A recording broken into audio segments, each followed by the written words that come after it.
Hi, I'm Tracy Trapesky of powerful-choices.com. I am the executive coach to entrepreneurs. I help them get in control of their time, energy, and ultimate success to live a life of exquisite fulfillment. I'm also the author of the workbook, So You Want to Be a Life Coach, and I'm so grateful for you. Thank you for being here today and for taking time out of your schedule to listen. I want to ask you if you have ever experienced something like this, where people come to you and they say, you should be a coach. Wow, you're a great listener. I really enjoyed your insight, or you give great advice, or you should think about being a consultant or working with organizations and helping them achieve beyond their certain goals. If you've heard something along those lines and you've thought about becoming a coach, that's probably why you're here today. Listen, that's how I actually got into this coaching industry, this huge industry. And I joke that I did it kicking and screaming. I heard maybe 3 or 4 times how I should become a coach. I'm great with people. I have a good way of teaching and all of those things. And I knew that to be true. But it wasn't until one of my colleagues pulled me aside and said, look, I will pay you to work with me, coach me. I have these specific goals. I've never been able to get past and over these certain hurdles. And I need some help, and I feel like you can help me. I personally did not feel comfortable doing that without being a certified coach. That was, I did not start out as a coach.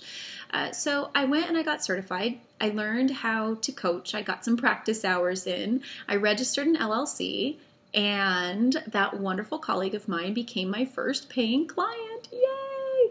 But, clients don't fall out of the sky. It doesn't happen that way. And sometimes we make decisions and we make choices and we don't know what we're getting ourselves into. I certainly didn't know what I was getting myself into fully when I decided to become a coach. I feel fortunate it fell into my lap. However, it has not been easy, and it may not be easy all the time. So I'm here to share with you my journey, what I've learned, and help you understand what you need to know as you go on this journey of deciding whether or not coaching is the right career move for you. You could decide to become a coach. You could decide to work for an organization as a coach. You may decide to work in the coach's skill set into your current career, or you may just decide to go for it and build a coaching business from scratch. Whatever it is, I really hope that you gain from the insights and from what I have to share with you. So the first tip I want to share with you, and by the way, this is the first of 4 videos that I'm sharing with you. This first tip is to get very clear on what you bring to the table. So I want you to write down 3 things, these 3 things. Number 1, write this down. Your name, I, Tracy, am an amazing natural at helping people solve problems. You've got to get clear on that. If you don't believe it yet, it's okay. Just get clear. I am an amazing natural at helping people solve problems. That's number 1. Number 2, I love to spend time with people who, fill in the blanks. For example, have big, huge ideas, but don't know how to bring them to life. I love spending time with people who, whatever that is. And number 3, my biggest strength, and I'm talking attributes, not skills. Skills are another thing altogether, and we'll get to that. My biggest strength is whatever. For example, for me, my biggest strength is seeing people's full potential way beyond where they're at now and helping them bring that down to earth. Step by step. So my biggest strength is what? Now you may not be clear on that yet. So you may come outside of your career or your current profession and decide your biggest strength is building model airplanes or whatever it is, but you've got to understand what you bring to the table. Maybe that attribute is patience. Maybe it is perseverance. Write down anything that comes to mind, even if it's outside of your professional skill set.